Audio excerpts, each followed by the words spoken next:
right, so I'm here with Big Poe. Big Poe, what's up, Big Bubba? What's up, man? How you doing? Doing pretty good. So let's start, I guess, from the beginning. You were from the Arkansas, Louisiana area, Yeah. correct? If you're familiar with Duck Dynasty, the show on A&E. Yeah. I live in the same town. I went to the same high school, West Monroe High School. So that's pretty much how you can explain to everybody where I live, right there off Interstate 20 in North Louisiana. No shit, Gator Boy. Yeah, Duck man. Boy. Yeah. So I kind of want to go to sports just because it's Louisiana, Arkansas. Cool. So you SEC fan, I'm assuming, or are you a Louisiana State fan? Man, go Tigers all day. Look, LSU. It's who that and go Tigers all day long, man. I love my culture. I love the crawfish, Mardi Gras, LSU football, the Saints, man. So it's just, I think Louisiana has its own little niche, It's different than other states, and we got the alligators and the swamps, and but man, Louisiana, we've been through a lot of stuff, a lot of hurricanes, Katrina, and these recent hurricanes that came through, did damage where I live, but I think. It kind of builds your character, it builds who you are, because we've learned to lose things and have to work for them to get them back, and realize that it's just materialistic stuff, man. And it can be replaced, but it's it's family and stuff like that, and rebuilding and everybody coming together. I think that's what makes Louisiana stand out. Yeah. And the boot.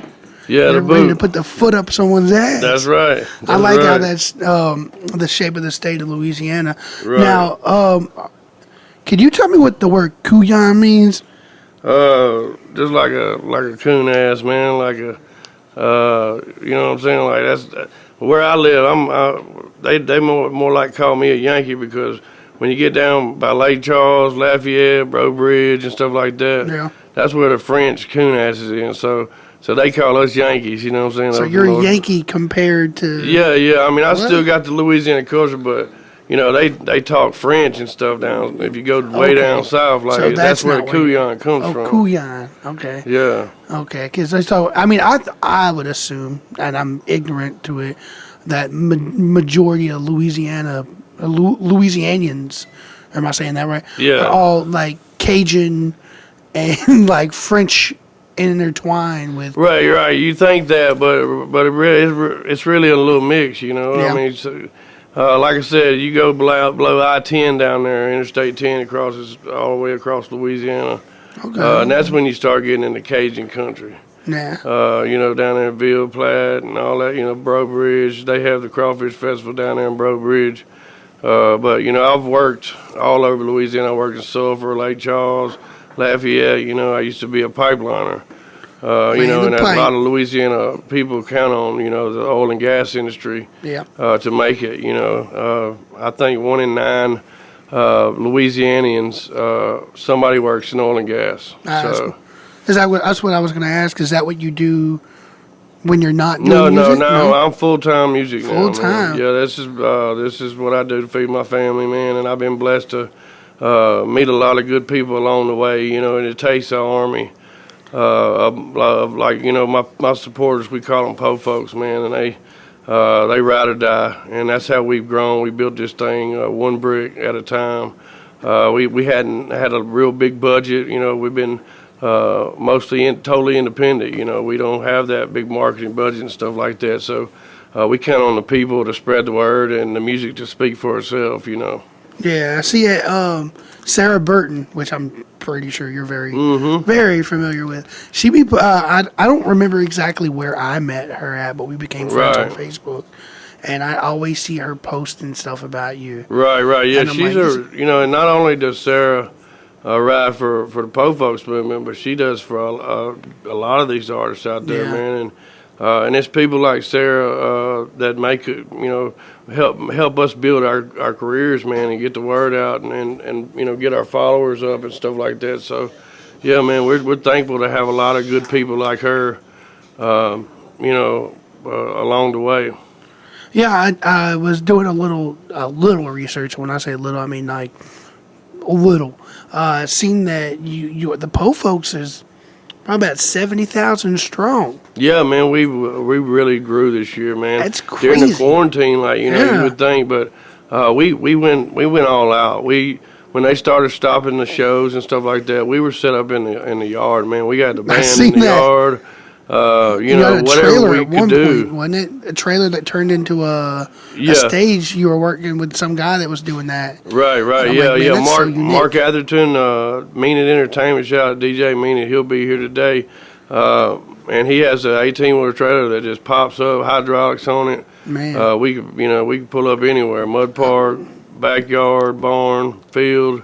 That's crazy. Yeah. So it's not really this pandemic, whatever you want to call it, hadn't really. I wouldn't say hadn't affected you as much, but hasn't not affected you because if I've watched from afar that you've overcome majority of this, and you still brought your music to the people. Right, yeah, like I hadn't stopped, man. Like we dropped Post Cephas back in December, I think. I watched that video today.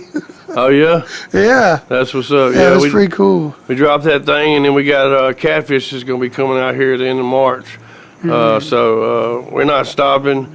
Even though, you know, most of the world shut down, we've been blessed to have places like here at Extreme Mudding with Rick Kaufman. Here at Shirt Warehouse headquarters, you know, we've been able to do some lives and stuff like that, and continue to keep this ball rolling. Just because it means it's tough. Like we can't book as many shows. You got to reach down deep and find creative ways to make this thing happen and continue to grow. And we're blessed to know a lot of people that's helped make that happen, man. So yeah. That's what I was gonna say is like you've found ways around how the social distancing and you've made it work, and not that you've had. I'm sure you've not done it to where there's been a lot of people, as some would say, and maybe call the police because they're petty ass bitches and jealous. And you don't have to talk about it. I already know about it. And yeah, the fact that you still keep doing it I don't want to say doing it. The fact that you still go through what you're doing, I think it's pretty sick, man. I like it. Yeah. And thriving through the hard times. Right. Yeah, we just got to keep going, man. It's tough for everybody. Everybody's losing their jobs. You know, it's just been tough, but I think people have learned a lot, you know, during this thing. There's a lot of silver linings behind, you know, a lot of the trials and bumps in the road that we have in life, and I think this whole thing is it's taught something to everybody. Yeah, I was about to say something, but it totally went blank when I went there.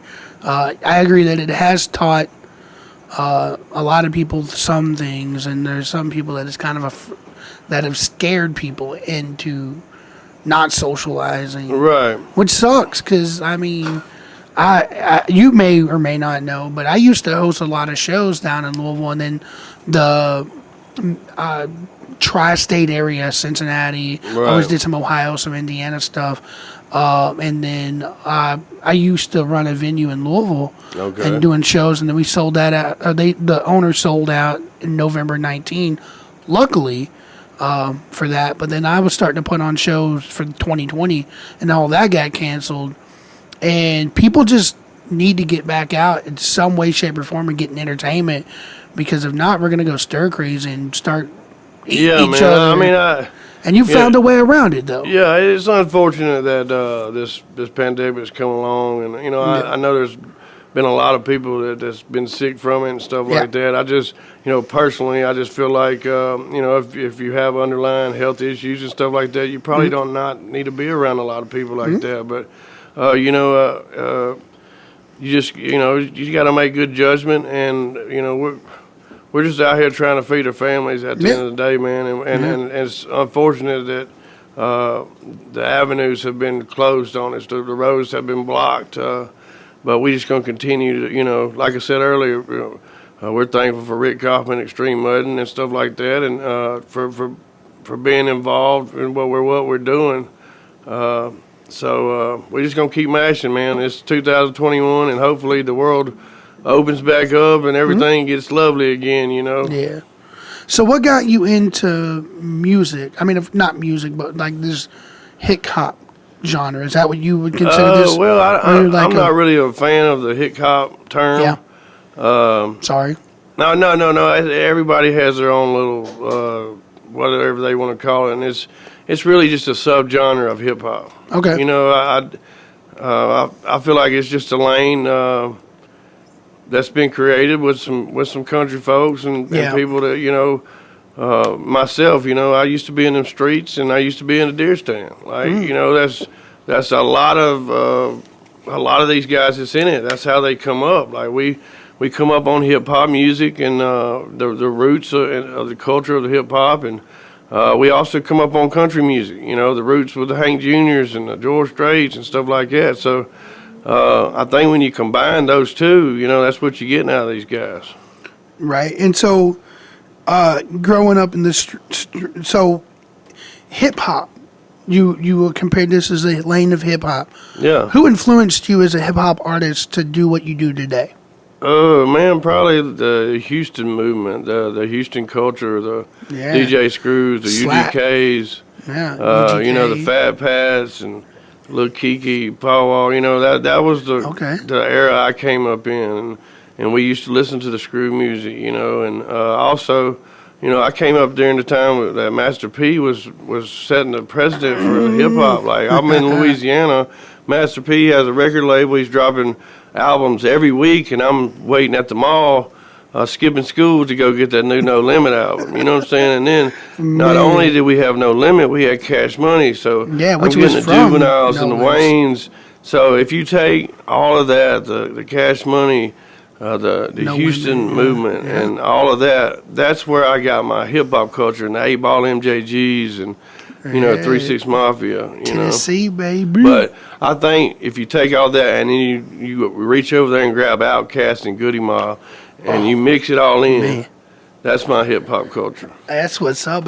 Hey, Andre 3K is he's untouchable. He's a whole different story. Those guys were way ahead of their time. Yeah, I talk. My fiance, who's like 26 years old, like kind of came in on the back end. Yeah, and I was like, you have no idea what you missed. I'm like, yo, Andre 3000. Yeah, not the from Stankonia on. You know, that was their more commercial side, but. Well, if you go back to the ATLians and the Southern Player List of Cadillac Music, you know, the Quimini, that's when you know, that was the stuff that was blowing my mind back then, you know. Did you ever watch The Box? I don't know if you had it. So it was on you MTV. talking about the speaker box, the Love Below? No. Okay. No. So there was a TV. I don't know if it was on MTV at night, but it was like it played all the underground hip hop music, and that's how I found out about Outkast. But yeah, so The Box, because that's where like All for One and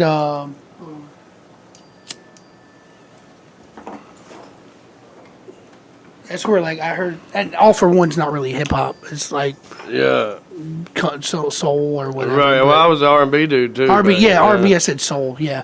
But so those guys were your influences for hip hop. What was your country influences? Man, like Hank Williams Jr. Like I just put out an album called Post Thievish, you know, and you know, it was Post Thievish, and that's kind of where that whole idea came from. Was like I felt like Hank Williams Jr. You know, when I was 3 years old, my mom used to take me to the daycare, and I used to play. All my rowdy friends are coming over tonight by Hank Williams Jr. on repeat, and I rewind it. Like we had tape players back then, so I'd hit rewind and boom, play it again, you know. And the whole Post Thievish album that we just put out was kind of like Hank Williams Jr.'s. Like, you know, he didn't care what the industry or these other guys said that his music should sound like. He said, no, this is what my music's going to sound like. If y'all don't like it, then kiss my ass. Yeah. And I felt like, you know, there's a lot of people in this game and what we do that they want to say, all right, well, everything's got to sound like this, or everything's got to sound like this. No, how about let these artists be themselves and let them make the music that they want to make and what makes them happy and makes their fan base happy, because, you know, there's different strokes for different folks, you know what I'm saying? And that album was just a statement. It was like, hey, look, I'm fixing to make my music. Yeah, and if you don't like it, then, hey, it's whatever. Like, we're going to keep it moving. Yeah, there was a wrestler where I was growing up, named Ox Harley, who kind of used that. If you don't like it, he had two moves. It was like you respect me or kiss my ass, Right. and he created his own lane because that's what like. And I think that's what any artist should do.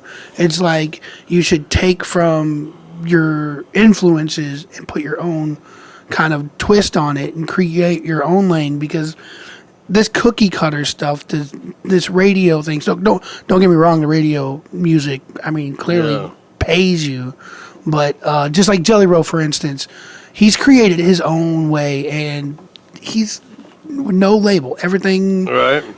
self-funded. Why can't everybody else be like that and do their own thing? Well, I mean, everybody can, but it's tough. Like it's not. This music is not free. People think, oh, you just go record a song and that's it, but it costs a lot of money to do this stuff right, and to do it at an elite level, you have to have a budget. Yeah. And so that makes it tough. But thank God that the industry and the game has changed to where an independent artist has that option now to win, to where they didn't have that option before. Right. But like I've said numerous of times before, is if success was supposed to be easy, everybody would be succeeding. Absolutely, yeah. And nothing comes easy. And if it's especially easy, this it's not worth music, it. you gotta set a goal, and like you're not just gonna jump in this music and then be successful. It happens rarely, you know what I'm saying? So you have to you have to set a goal and have faith enough that you gotta go through a lot of trials and tribulations and learn the insides and outs in the business of this game in order to get to the level where you can really, really win. Yeah. They make YouTube and Google and all these articles and stuff like that, but you got to really study this and really kind of make mistakes out here in order to learn it and be able to succeed the right way.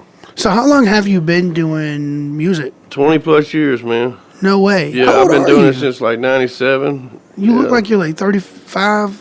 I'm you're about to be 40. Yeah, I'll I'm be 40 doing- tomorrow. Yeah, so, Yeah, because you're having a No, little I birthday had match. I was an addict for 15 years of that whole time. So, but me and Broadnax got an entertainment deal years when I was 19 years old. So we've been doing it, on a serious note. But then, I got addicted to opiates and was shooting up and had a couple of overdoses and broke my back and couldn't walk for 3 years. So I've had So you were talking about. I actually wanted to bring up that first time we met. You were telling the crowd we were in Blue Note, Harris, Ohio. Yeah, Harrison, Ohio. Is it Harrison, Ohio? Yeah, it was Harrison, an Ohio. Upchurch show, and the logistics of that show could have went a whole lot better. But I remember you brought out a big ass jar of moonshine. Yeah. And you're like, "You boys ever had some of this?" I'm like, "I'm gonna fucking try it," and that shit Yeah. lit me up instantly. Yeah, man, it was me and Hitman. Man, we were blessed to be able to be on that show, and everything wasn't set up right, but man, we Upchurch killed it. We killed our set, and Because Rich Regal was there. yeah, it was the whole time. There's a And they had them bunch of split, people. the stages split up. Three different rooms. Three different stages, yeah, and Which man, we were never thankful understood. to have got on that stage with Upchurch. So we rocked that thing, and we had a good night, man. It was the response of the crowd. Everybody was into it, and we left there feeling good. It was a good show. Yeah, when you were telling that story, it jogged my memory. I was just like, "Oh yeah, I remember hearing this." And I think you tell people this almost every Yeah. show. It's like, look, anybody can do this, but anybody can get over or anybody can recover. You don't have to be an addict forever. Right, look, right, Look, this is yeah. where I am now compared to where I was. Anybody can do it. You just gotta have the strength Right, to do you so. know, and That's sick. It's tough, and everybody fights addiction, or knows somebody that fights addiction, and it's tough. But I used to wake up every day, how am I gonna get high today, and what am I gonna do to get high? What I gotta sell, or I gotta go hit this lick or whatever. But the good Lord, got me through that whole situation, man, and I'm able to, control myself today, and I still have a good time. But you know, I don't get out there like that. You know. That's what's up. No, and that's great. That I'm glad that you are no longer going down that road. Right. You've done a U-turn, if you will, and now you're going down a different path. Right. That's pretty cool. I want to talk about some new music. You said that you have something that's coming out, and yeah, man, I got a song called Time. That will be released February 12th. We're actually shooting a video today. Hell yeah. So, man, we're excited about that. We're going to shoot the video, and it's available right now for pre-order on iTunes, Amazon. You can pre-save it on Spotify, and that helps the algorithm once it's released. So if you do have Spotify, type in Big Po Time, and go follow that thing and be ready for that video and single to drop on the 12th. Yeah, and now is it the same guy that that you're the same videographer that you use a lot of the time? No, actually, this will be the first time that I'll be using Corey Davidson. Mm-hmm. If you know Chris Hosier, he's out of his camp, and I actually have done a feature for Corey, and they'll be here today, and so we're just going to go ahead and shoot that video and get it ready for the 12th. Right. Now, if everything works out or opens up the way that is planned as of far, do you have anything prepared for? Yeah, man, we're going to be summer, fall. We're going to be April 10th. We're going to be in Fort Wayne, Indiana at Carl's Tavern. April Carl's 24th, we're going to be at the VFW Hall in Baxley, Georgia.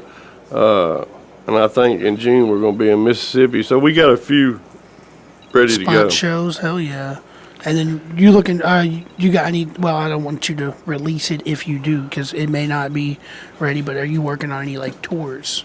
Not tours instead of spot well, shows. until this country opens back up, it won't be no tours per se, but we're fixing to drop this Catfish album at the end of March. Yeah. You know, I just feel like, you know, we're just going to keep putting content out there until this country opens up and we can actually hit that road like for real again. Yeah. See, that's something I wish a lot of these artists, because some of these people probably won't make it through the pandemic or through our current circumstances, because a lot of people haven't been putting out any content, and they're expecting to have that same fan base when things open up. Yeah. And it's just like, how do you expect? Well, you got to stay busy. You can become irrelevant in a week's time in this industry. I don't care what's going on. If you're not active on social media or active doing something, because conversation leads to conversion. Yeah. People have to invest in you, and if you don't give them any reason to invest in you, how do you expect to grow? Mm-hmm. You know, so we try to stay busy making content, talking to our people, and steadily, you know, growing this thing, and count on our guys to share the music and spread the word and get us into new places that we haven't been before, in new markets. So yeah. You actually have employed or brought on one good friend of mine, Mackenzie. Yeah. Mackenzie Drums, I guess is what he's going by. Mackenzie Drums, yeah. So now, how did that relationship happen? Because I had seen him drum before for Drix. Yeah. And I was like, well, you know, he's talented. Well, I bumped into him here at Extreme Muddin' when we did the Caesar Beavers benefit show, and I was like, yo, if you know, I needed somebody that I can count on, you know. And next thing you know, we played a bunch of shows together and built that bond, and man, I'm glad to have him a part of the band, and we're gonna continue to get better and make this thing happen. Yeah, I thought it was crazy. He was on his way down to Louisiana to meet up with you, and he had gotten into a wreck. I don't know if a lot of your fan base know. Yeah. Some of my friends that listen to my show know, but he was about an hour and a half away from you. Yeah, a little bit over an hour away when he hydroplaned his vehicle. Yeah. That was tough. And you, which gratefully he's recovered, but you made like one call and within a little bit of time. We got po folks all over the United States. Yeah. And there's some of the, they'll give you shirt off your back, good old boys, good old girls, you know. And I made one call in southern Arkansas, and I had a buddy of mine there to pick him up and bring him to me till we could get him on the airplane the next day. So I thought that was, I was baffled to hear that all he had to do was just like call. He called a few people, but he called you, and Yeah, he was called like, me I don't know in, where yeah. the hell I'm at. Yeah, I knew exactly where he was at, and I used to hunt in Arkansas most of my life. For about 15 years, we hunted in Arkansas. We drove about an hour and 15 minutes from my house, and I used to be in the hunting club with this guy. Hell yeah. Actually, and we used to run dogs and stuff like that. But I knew he lived in that area, and I caught him, and he took off. He said, "Yeah," and it was pouring down, raining, and it was a mess. That's crazy. That sucks. I'm glad he's great, and I'm glad that you knew somebody that could get to him real quick. But let's talk a little bit about hunting, because the last time I probably went hunting, it was back in 2000. It was 2000, shooting shit. So what's your favorite thing to shoot for or go hunting for? You a duck guy or? No, I'm more of a deer man. Deer man. But yeah, I like the whitetail. Oh, wildcats too. Oh, come on. No, I was messing with DJ Meaning. No, I'm not a Kentucky fan by no means. So if you want to hunt them, we will track one of them some bitches down. We will shoot it, and we will take it to Lexington, Kentucky, and put it on UK's campus and let them know they ain't ready for that shit. Yeah. Regardless, I mean, you might be a Tigers fan, but I'm a Cards fan, so we have a common enemy. Oh, okay. We have a common enemy. Y'all ain't ready for the SEC boys, though. No, never. And that's one thing I love about the SEC, too, is because the atmosphere is just crazy. The passion, man. I mean, not that Louisville fans don't have it. We do. But the SEC, it's like, I don't even, it's an animal in itself. Right, it's an animal in itself. And to watch last year, the year before, to watch LSU, which I might say was probably the best college football team ever. That we won the national championship and beat Clemson. That was a squad. Joe Burrow was a fool, and that was a fun year to watch that whole thing transpire. So back to hunting. I apologize. I got a little. You said something about wildcats. Football and hunting is two things that I love, and that Louisiana sportsman's paradise. Football and hunting, that's pretty much fishing. So what's your personal best? I've killed a bunch of big 8 points, maybe a 9. I ain't never killed no 12 or 14, nothing like that. This is good old bucks, There's 12s, and do they even exist, or they just like unicorns? Man, yeah, people kill 12 points every day during hunt season. Really? I always thought they were unicorns because down in Kentucky, where I was always hunting, well, no, I wasn't. I was fucking 12, 13 years old. I shot a deer off my uncle's trailer. Yeah. Like right in his yard. It was the last time I went hunting. But like they were like unicorns around. Like I would hardly ever see them. Yeah. But. Yeah, so that's your personal best. So, are you a fisherman as well? Yeah, I love to fish, yeah. Yeah. Do you ever go meet up with, no, I can't even think of his name. Swamp people? No. Oh, God, I hope not. I was talking about the guy from Arkansas, does country music, rap, or country rap, too. The Big Chuck? No. Yeah, no. Charlie Farley? Charlie Farley, that's what I'm saying. That dude's a pro bassman. Yeah, he fishes on the regular, yeah. He's... Oh, Charlie, man! If he ain't cutting music, he's ripping lip. Oh yeah. He's one of the ones that likes to fish in this thing. I was gonna say, I mean, you guys good relationship. We've talked several times. Me and Charlie, we've done a bunch of shows together. Yeah, y'all ever went fishing? No. We hadn't. We talked about going fishing, but we never actually been able to pull the trigger. How? I mean, y'all live relatively. He lives about 2 hours north of me. Yeah, never mind. That's relatively close because. There ain't many country rappers in Louisiana, in that area. There's a couple from Arkansas, and a few for Texas and Mississippi, but it's not something that there's like 10 or 15 and nothing like that. Like it's kind of spread out in this game, Yeah. Oh, to date, what would you say is probably one of your biggest accomplishments? I guess when I got to the point where I could actually pay a few bills.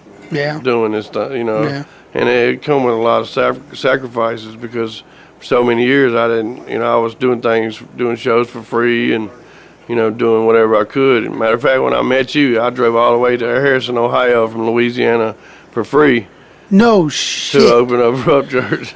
Yeah. Yeah, we got conned into the, well, I don't want to put too much into it, but I sold a bunch of tickets for that show. Yeah. And from what I was understanding, that we would get a cut of the tickets. Yeah.